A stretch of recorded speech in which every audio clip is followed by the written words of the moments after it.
is Zion Clark. I was born with a rare condition that caused me not to have legs. I was born with caudal regression syndrome. It is a very rare disease.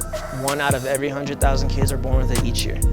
Caudal regression syndrome is a rare disease that can cause a number of abnormalities in a baby. Like, it can be you have a portion of your spine missing, or in my case, I was born without legs.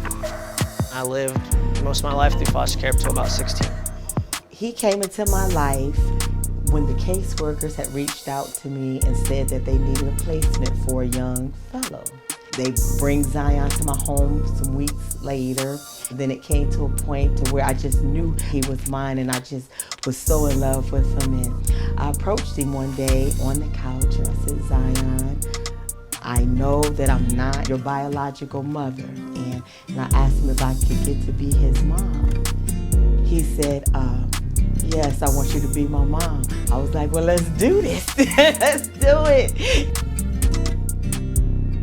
The relationship with my mom is fantastic. She is the greatest woman I know, and she wants what's best for me. She wants what's best for me and my sisters.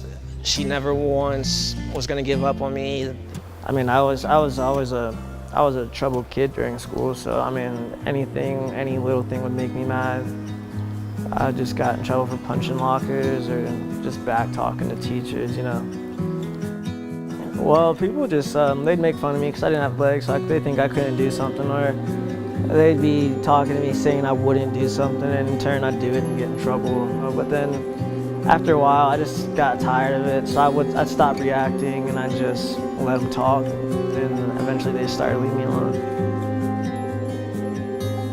School wasn't the greatest time for me, but by the time I was a senior, I was able to turn it around and get to college and start doing everything I wanted to do. I started wrestling in 2nd grade. I could just go wrestle for a couple more hours, waste all my energy, and go home and just go to sleep. When I was really little, the first few matches, I didn't know what to do, and neither did my opponent. Some kids were scared to wrestle me. I was scared to wrestle them. I didn't know what I was doing. I adapted my wrestling by a lot of trial and error. I spent years figuring out what would work, what didn't work, and there's a lot of things that don't work, but the things that do work, drill them over and over and over again until they're completely flawless, until somebody might know I'm doing it, but I'm going to do it anyways, whether they want me to or not.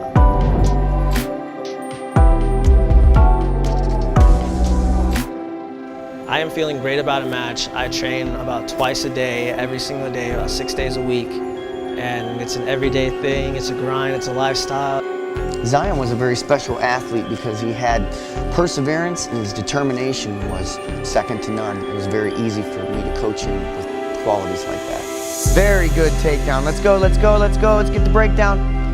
He has no legs, so he doesn't have any power for the bottom half of his body, which puts him at a grave disadvantage for wrestling. I noticed that because of his willingness to do the things that he needs to do to win, that I knew that we could come up with something to make him successful. How proud am I, Zion? Give me Z. Z, you got your Z, you got your Z. I am proud. I'm his #1 cheerleader. I told you I am the executive director of his fan club. I am very proud of him. How at first he was just so angry, but how he learned is each time to route that anger and to make it into something positive. Being born without legs hasn't stopped me from doing the things that I want to do. The best way to deal with haters is to use the hate to lift yourself up. Your haters are your biggest fans, so use that to your advantage. My dreams and ambitions, one day to make the Olympic team, be one of the best freestyle wrestlers in the world. I want to be able to go back home, tell my mom, like, Mom, #1, there's nobody better. I'm going to try to keep getting better from there. I just want to be the best. The biggest lesson I've had to learn is that things will not always go your way, but you have to work with what you got. And once you're able to work with what you have, multiple doors will start to open.